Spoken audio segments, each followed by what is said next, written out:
A gente usa muito essa frase: deserto é lugar de passagem, não é lugar de ficar, não é isso? Ninguém quer ficar no deserto, sim ou não?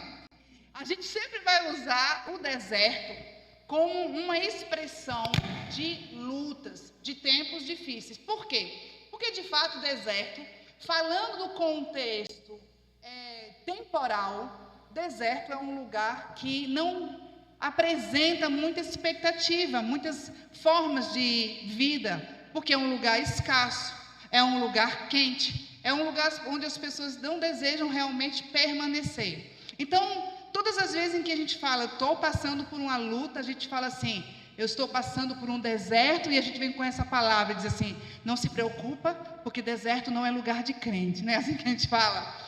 Só que, quero nessa noite desmistificar algo que muitas vezes nós falamos e a gente às vezes não tem nem muito entendimento, ou a gente talvez rotulou o lugar do deserto como um lugar inapropriado para nós. Como se no deserto não fosse um lugar onde nós encontraríamos a graça de Deus. Como se no deserto fosse um lugar onde nós não ouviríamos a voz de Deus. Mas eu quero te falar de alguém que desejou fazer a sua vida, desejou passar os seus mais densos anos em um lugar como o deserto. Nós lemos a respeito de um homem chamado João Batista. Se a gente puder trazer um pouquinho à memória, quem é João Batista e como foi a história dele. Até no Lapidadas nós fizemos essa analogia de como Zacarias, o pai de João Batista, recebeu a notícia. Zacarias e Isabel eram um casal de idosos, e não bastavam ser idosos, Isabel era estéril. Então eles tinham a perspectiva de ter um filho. Zacarias era sacerdote, e vamos lembrar que o sacerdote era uma das posições mais prestigiadas do templo, de maior prestígio do templo. O sacerdote era aquele escolhido, mediante sorteio, para passar 7 dias no templo, no lugar santo, onde a responsabilidade dele era manter acesa a menorá. Vocês lembram aquele castiçal que nós temos, acho que deve estar por aí, está ali, ó. Então, o sacerdote, ele tinha essa responsabilidade. Quando ele era sorteado, ele ia passar 7 dias no templo com essa responsabilidade, manter a chama da menorá acesa.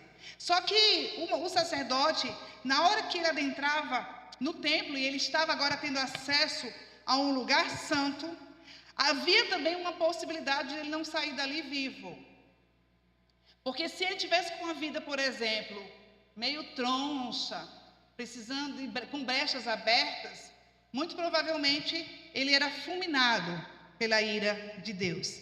Então, entrar na presença de Deus, entrar no lugar onde a presença de Deus estava, era algo que estava relacionado a: eu preciso estar com a minha vida íntegra, porque senão eu não saio dali vivo. Então, todas as vezes que o sacerdote entrava, havia do lado de fora uma expectativa do povo sobre: será que ele vai sair vivo? Então, naquela época, Zacarias está fazendo o seu ofício ali, está tratando de manter a menorá acesa, quando ele recebe uma visita de um ser celestial. De quem foi? Do anjo Gabriel. O anjo Gabriel agora se apresenta diante de Zacarias e ele fica temeroso. Zacarias, eu acho que ele imagina assim: será que esse é o anjo da morte? Será que todos os sacerdotes que entraram antes de mim, foi ele que visitou e ceifou a vida deles? Então ele fica atemorizado com essa visita, ao ponto do próprio anjo Gabriel declarar: Zacarias, não temas. E aí, quando o anjo chega diante dele, fala: a sua súplica foi ouvida. O anjo Gabriel está agora diante de Zacarias, trazendo uma resposta. E nós podemos entender que a oração que Gabriel estava declarando, que o Senhor havia comissionado a ele para trazer resposta, era uma oração que ele fazia constantemente. Porque nós não vamos ver Gabriel, o anjo Gabriel, dizendo: Zacarias, o Senhor me enviou para te dizer que uma das tuas orações foi ouvida. Não, a tua súplica, a tua oração foi ouvida. Ou seja, nós entendemos que a oração de Zacarias era uma oração constante e totalmente frequente, onde ele provavelmente, juntamente com a sua esposa, há anos pedia pela chegada de um filho. E aí, quando o anjo agora declara que a súplica dele foi ouvida, Deus não só contempla o desejo daquele sacerdote, como também escolhe o nome do menino e diz: o seu filho se chamará João. E não só Zacarias agora tem um anúncio de um filho que lhe nasceria, porque já era um milagre a sua esposa engravidar. Nós estamos falando de um contexto de uma mulher que provavelmente tinha 60 anos, que não tinha mais regra menstrual e que não bastasse ser idosa, agora passou pelo processo da menopausa, ela ainda era estéril. Então era um milagre o menino nascer naquela época.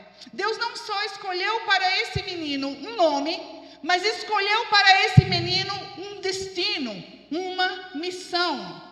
E aí ele vai dizer: muitos se alegrarão com o seu nascimento, e ele será grande aos olhos do Senhor. Ele será pleno do Espírito Santo, desde antes do seu nascimento. E nós vamos ver na maturidade, nós até falamos, na hora em que Maria recebe também a notícia, a visita do anjo Gabriel, logo ela vai visitar a sua prima Isabel, que já estava grávida. E aí, quando Isabel recebe e escuta a saudação de Maria, o que acontece? O ventre dela se contorce, se mexe. E a própria Isabel reconhece: quem sou eu para receber na minha casa a visita do meu Salvador? Pois desde que eu ouvi a tua saudação, o menino que está dentro de mim está cheio do Espírito Santo.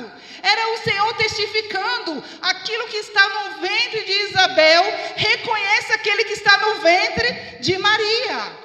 Então aquele menino, ele recebeu uma promessa antes dele nascer: ele será pleno, cheio do Espírito Santo. E aí a Bíblia vai dizer que de fato Zacarias, no momento, duvida: como isso será possível? Foi a pergunta de Zacarias. Mesmo diante das promessas, mesmo diante da forma como Deus desejava usar a vida de João, mas Zacarias preferiu olhar as circunstâncias contrárias. Quantas vezes nós estamos no lugar que Deus está falando conosco, porque Zacarias estava no templo de Deus, fazendo a obra de Deus, recebe a visita de um ser celestial e ainda assim ele questionou: como isso será possível?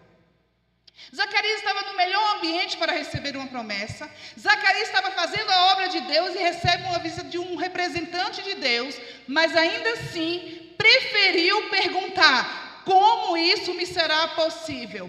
Quantas vezes nós precisamos entender que quando Deus libera uma palavra, nunca vai confirmar com a sua lógica, nunca vai caber na sua lógica, no seu entendimento, porque Deus não precisa de nada para realizar aquilo que Ele deseja fazer. E aí, quando ele faz essa pergunta, a pergunta de Zacarias desagrada a Deus. A Bíblia diz que o anjo fala: só porque duvidaste, você vai se tornar mudo até o nascimento do menino.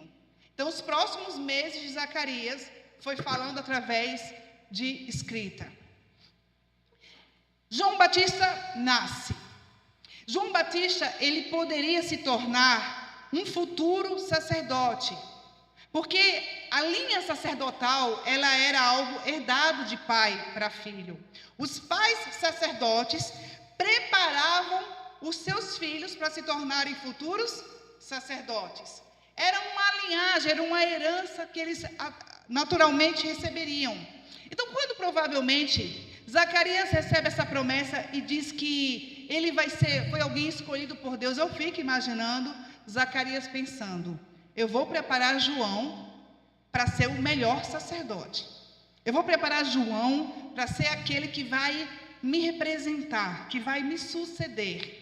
Só que João Batista, e Batista não é sobrenome, mas é aquilo que ele realizava porque ele batizava, ele escolhe a vida dele, passar a vida dele no deserto.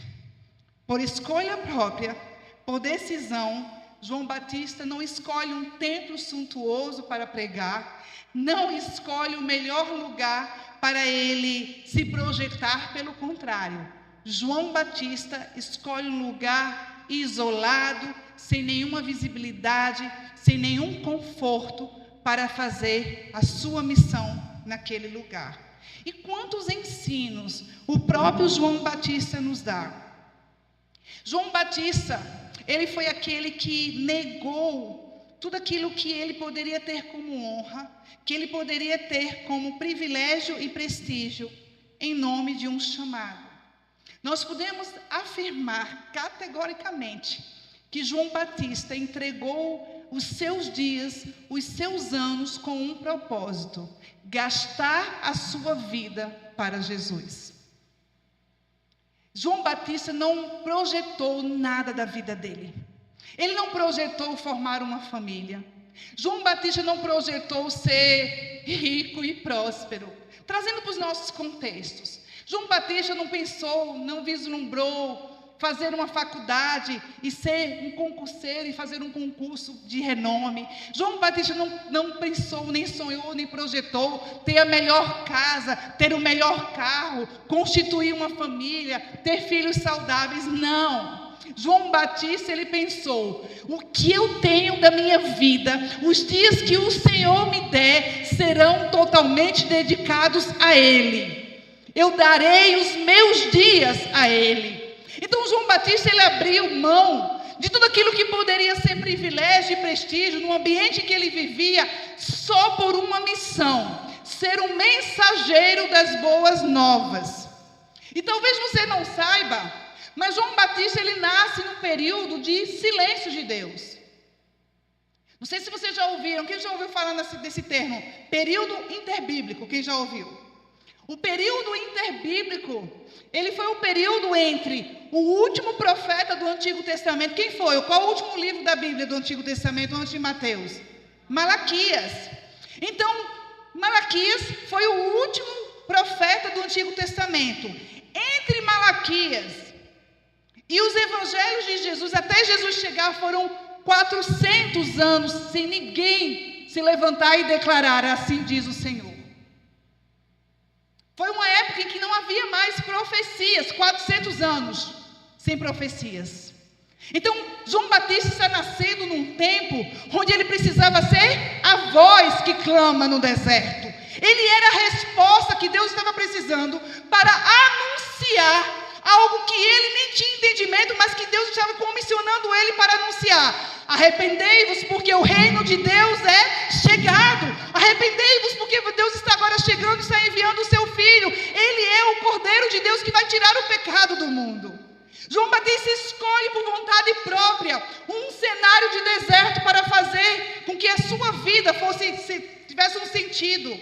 João Batista abre mão das melhores roupas. Ele se veste de pelo de camelo. Ele coloca na sua cintura um cinto de couro. Ele se abre mão dos melhores alimentos, dos melhores manjares. Ele se alimenta de gafanhoto e mel silvestre. Aos olhos de todos, João Batista era um excêntrico, um lunático, um louco. Mas aos olhos de Deus, João Batista era um escolhido. Aos olhos de todos, ele era aquele cara que, quando passasse na rua, todo mundo ia dizer: vira calçada, porque esse cara deve representar um perigo. Aos olhos de Deus, ele era uma voz anunciando a primeira vinda de Jesus. Por isso, eu estava conversando com o Gustavo hoje, eu falei assim: Deus tem uma forma tão maravilhosa de quebrar paradigmas, de colocar por terra estereótipos que nós criamos. Não é Ele quem cria. Eu não sei se você já teve a curiosidade. Hoje até eu fui assistir o podcast eu acho que é Paulo, esqueci o sobrenome, Paulo Vicente, da banda Drops,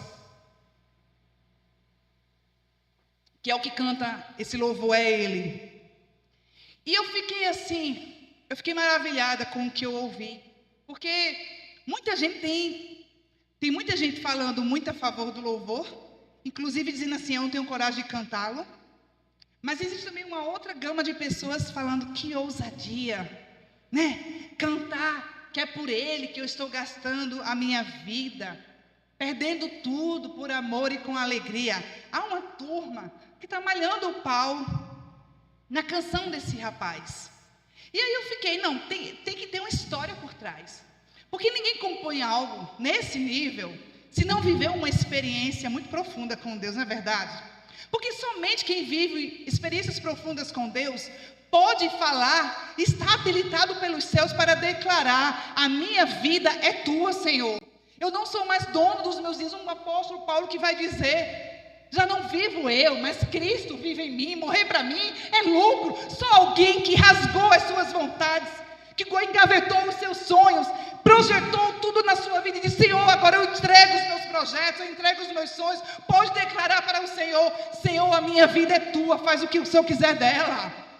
E aí quando esse rapaz, ele vai dizer que com 15 anos de idade ele encontra Jesus, e ele vive uma vida muito intensa, de oração. Ele fala que eram tantas experiências que ele vivia no quarto com Jesus, e ele fala que muitas vezes ele ia para o culto, e quando acabava o culto, os jovens, adolescentes, ele tinha 15 anos, eles iam lanchar e ele falava, eu vou para casa. Às vezes ele falava que colocava o sanduíche lá da lanchonete, ele falava, gente, eu vou embora. Por que você vai embora?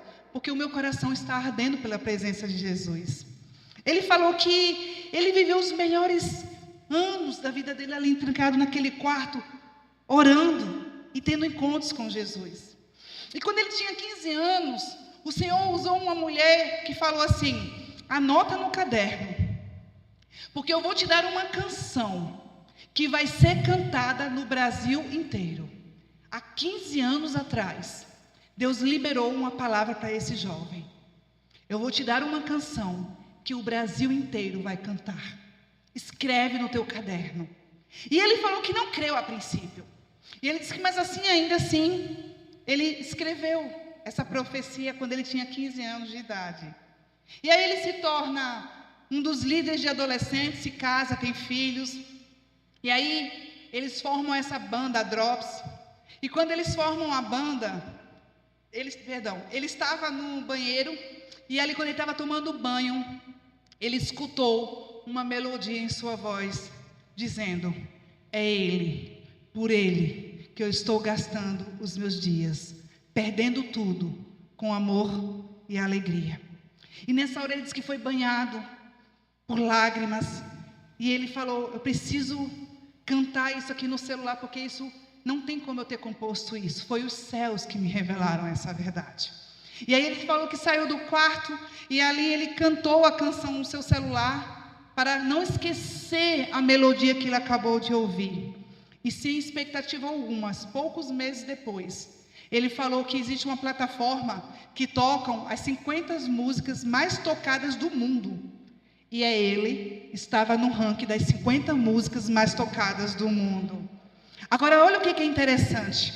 Por que ele pode cantar que eu entrego tudo com amor, gastando tudo, perdendo tudo com amor e alegria?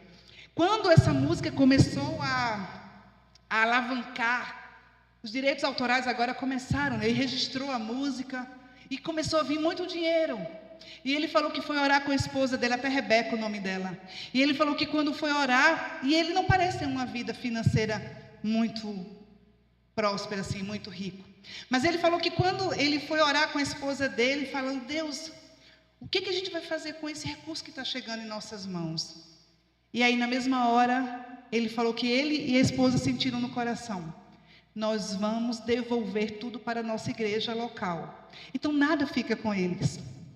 A arrecadação que eles têm tido, através dessas músicas, ele está devolvendo para a igreja local. Eles não estão usufruindo, pastora, de nada daquilo que Deus está dando para eles. Então, será que o Paulo não tem habilitação para dizer que ele está gastando tudo com amor e alegria, por amor e com alegria? Será que ele não tem um respaldo para abrir a sua boca e dizer que está perdendo tudo por Jesus? Porque somente alguém que está nesse nível de entrega pode abrir a sua boca e não ser julgado, porque ele está vivendo uma experiência única com Jesus. Então nós estamos falando de João Batista, onde pregava até mensagens duras e inconvenientes, causando desconforto enorme, principalmente aos religiosos. O seu modo de vida excêntrico, a sua forma de se vestir, o seu cardápio nada apurado, manifestava alguém que estava totalmente desligado e desapegado das coisas terrenas. O modo de vida e o lugar onde João Batista escolhe é o deserto. E nós, apesar de termos muita dificuldade de enxergar o deserto como um lugar de bênção, nós precisamos entender que Deus convoca João Batista no deserto. Deus vai falar para João, ele recebeu uma palavra convocatória no deserto. E ele escolhe o deserto para viver. Mas deixa eu falar uma coisa. O deserto não é um lugar onde nós não ouvimos a voz de Deus. Quando Moisés e Arão vão interceder para Faraó, pelo povo de Deus, onde Deus fala assim, vai até Faraó e intercede, diz a ele assim, liberta o meu povo, libera o meu povo, deixa o meu povo sair, para eles celebrarem uma festa em minha honra, aonde? No deserto. No deserto, ele é o cenário ideal para Deus falar, porque é no deserto onde a sarça ardente se manifesta. É no deserto onde, quem sabe, Deus escolheu se manifestar para você. Deserto não é um lugar de escassez da voz de Deus. Deserto é um lugar onde as distrações não nos tiram da presença. Deserto é um lugar onde, quem sabe, você vai ficar sozinho e passar por ele sozinho, isolado, como João Batista. Mas é um lugar onde Deus está preparando uma missão e um propósito para nós. Deserto não precisa ser um lugar árido, como nós estamos falando. Mas deserto pode ser aquele lugar que Deus está te guardando, te isolando das distrações para dizer, você entende o que eu quero para a sua vida? Você não pode ir para os lugares de visibilidade, porque talvez os lugares são sedutores demais. As multidões, elas são sedutoras demais. As plataformas, as redes sociais são sedutoras demais. E quem sabe eu estou colocando você num lugar para que eu estabeleça em você um propósito maior. No deserto, a presença de Deus é manifesta. Não é porque você está no deserto que Deus não vai se manifestar. Aproveite o tempo de deserto e escolha muitas vezes até permanecer no deserto, até que Deus libere você desse lugar. Porque no deserto é onde o Senhor deseja contar com as nossas vidas. Agora deixa eu te falar uma coisa. O maior propósito de João foi preparar a sua geração para a primeira vinda de Jesus. Mas sabe qual é o maior propósito da nossa vida? É preparar a nossa geração para a segunda vinda de Jesus. Você está entendendo essa palavra? João Batista foi levantado para a sua geração para declarar, está vindo alguém maior do que eu, no qual eu não sou digno de lhe atar as sandálias dos pés, onde ele vai trazer restauração para a casa de Israel. E Jesus veio. Nós somos a geração de João Batista, que estamos agora preparando uma geração para ouvir que Jesus já veio e que ele vai voltar. É hora de nós nos levantarmos como João Batista também e pregar a mensagem do arrependimento. É hora de nós nos levantarmos como João Batista e dizer, se você não se arrepender, você não vai herdar o reino de Deus, porque a volta de Jesus é certa. Nós estamos vivendo um tempo de sinais. Viram o que aconteceu em Los Angeles, sim ou não? Escarneceram do nosso Deus. É considerada a cidade sem Deus. Mas numa cidade sem Deus, havia casas de homens e de mulheres de Deus, no qual o Senhor poupou essas casas. Vocês viram? Tem casas que foram poupadas, só para mostrar, a cidade é sem Deus, mas eu marco a casa que tem um homem e uma mulher de Deus. Assim como o Senhor fez na época de Moisés, e disse: faz um sinal na casa, porque o anjo da morte vai passar, mas na casa que tiver uma aliança, o anjo da morte não toca. Você pode estar num lugar hostil, você pode estar vivendo num tempo onde as pessoas estão, quem sabe, negando a sua fé, mas se você se manter como o Senhor quer que você se mantenha sedimentado na rocha, princípios de Deus estabelecidos na tua casa, santidade sendo a tua direção, o Deus vai poupar a tua casa, o Senhor vai poupar a tua casa. Não há juízo sobre aquele que tem aliança com Deus. Deus quer contar com pessoas com encargos incomuns para usar como mensageiros. O louvor pode subir, por favor. Independente da sua esfera de influência, independente dos dons, meu irmão, que você tenha, independente de onde Deus está colocando você, não despreza aquilo que Deus está colocando na sua mão. Talvez o seu campo missionário hoje seja um lugar onde você está trabalhando todos os dias. E essas pessoas que você trabalha são as pessoas em evidência que Deus quer ganhar através da sua vida. Talvez o seu campo missionário seja para os líderes de célula, aquele pequeno grupo. É o lugar onde Deus quer estabelecer para que Ele use a sua vida para ser um homem e uma mulher mensageiros das boas novas. A maioria dos mensageiros, eles não vão ter uma plataforma pública relevante. Mas não se trata de nós. Se trata de fazer Jesus conhecido através de nós. Deus deseja que nós cooperemos com Ele. Porque Deus deseja executar a sua vontade, na plenitude da sua vontade, na minha e na sua vida. Talvez existam pessoas que estejam esperando subir níveis ministeriais para dizer: eu só vou abrir a boca, eu só vou fazer isso quando me derem a oportunidade. Talvez Deus esteja dizendo: e por que você não é fiel nas pequenas oportunidades que já te foram dadas? João Batista não tinha um templo suntuoso, não tinha um ar-condicionado para ele não passar calor, não tinha nenhum recurso que não fosse uma direção de Deus. Ele era aquele levantado depois de 400 anos para declarar que Jesus estava vindo. O deserto para João Batista foi o lugar ideal e apropriado para ele desenvolver o seu ministério.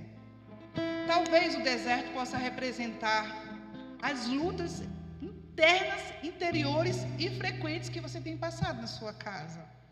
E talvez você esteja pedindo para Deus, para que Deus melhore tudo, para que Deus possa apaziguar tudo, para só depois, quando você se sentir fortalecido, você declarar que Jesus é bom.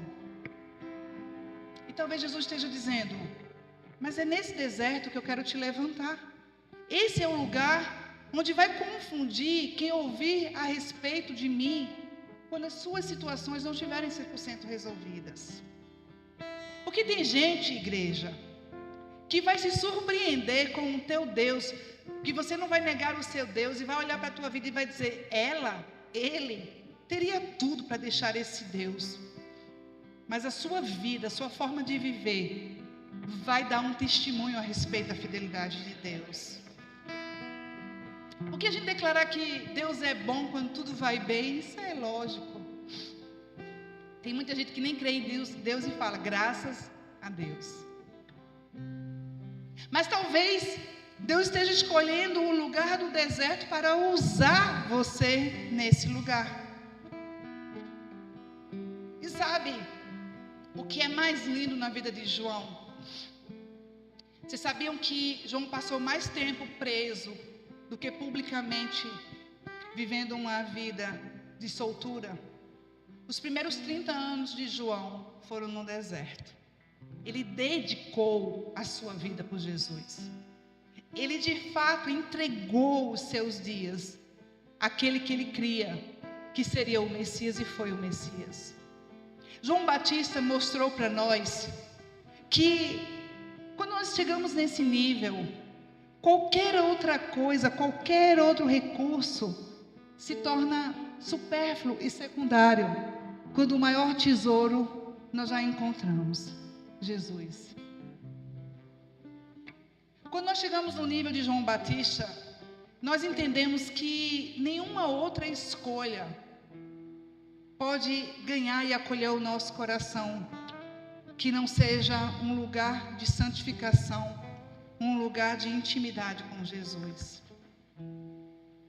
Chegará um tempo onde aquilo que vai ser pregado aqui vai ser uma resposta à tua experiência no quarto. Chegará um tempo em que você não precisará que ninguém pregue a palavra para você, porque você irá se alimentar da palavra no seu secreto. Chegará um tempo em que você não dependerá de ninguém para orar pelas tuas causas difíceis, porque você terá um nível tão grande com Deus que você mesmo orará e ouvirá as respostas de Deus. Chegará um tempo que os prazeres da carne, que os desejos desse mundo, que as ofertas que estão aí, visíveis e invisíveis, não mais desviará você da santidade, do lugar de purificação e de intimidade com Deus. João Batista nos mostra que o lugar não pode corromper um homem que tem a sua vida endireitada por Deus. João Batista nos mostra que os céus o conheciam. Lá no Evangelho de João vai dizer: houve um homem enviado por Deus, e o nome dele era João. Os céus conheciam quem era João. Eu gostaria de ouvir também dos céus essa palavra: houve uma mulher enviada por Deus, e o nome dela é Fabiana. Houve um homem enviado por Deus, e o nome dele é Gustavo. Há homens e mulheres enviados por Deus, e o nome dele é o seu nome. João Batista não tinha nada de ministerialmente profundo para apresentar. João Batista foi chamado por Jesus como de homem nascido de mulher, ele foi o maior. Me pergunta, quantos milagres João Batista realizou? Nenhum. Jesus estava colocando João num patamar tão absurdamente alto, que ele estava mantendo os demais que vieram antes de João menores que João. Como pastora, João Batista foi considerado maior que Moisés, que com uma vara abriu o Mar Vermelho e foi levantado como libertador de milhões de hebreus. Sim. João Batista foi maior do que Elias, que orou pedindo para que os céus se fechassem, e os céus se fecharam por 3 anos e 6 meses e não desceu chuva nem orvalho. Sim. João Batista foi maior do que Davi, um homem segundo o coração de Deus, que quando tocava a harpa, os espíritos malignos que estavam em Saul precisavam bater em retirada de tanta unção e presença que havia de Deus na vida dele. Sim. João Batista foi maior do que José, que sofreu traição, perseguição, viveu um tempo de prisão e ainda assim não negou o seu Deus. Sim. João Batista foi maior do que todos esses homens e mulheres que realizaram tantos sinais, prodígios e maravilhas. Porque eu fico imaginando que aquilo que Jesus estava falando, estava concluindo ninguém supera João.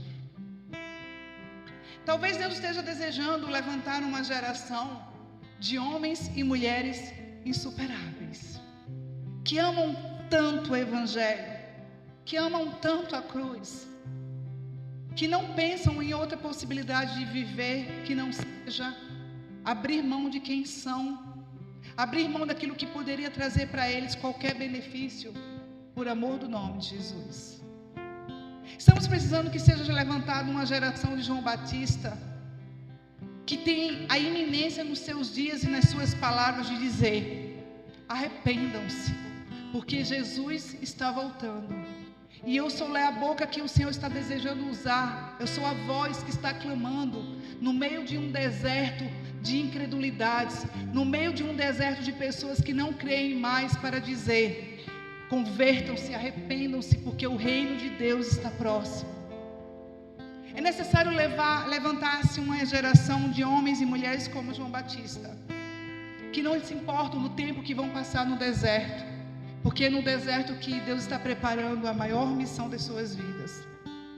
É necessário levantar uma geração de homens e mulheres como João Batista, que amam mais ao Senhor e que desejam entregar as suas vidas, as suas histórias, o seu passado, os seus dias atuais e o seu futuro para Ele.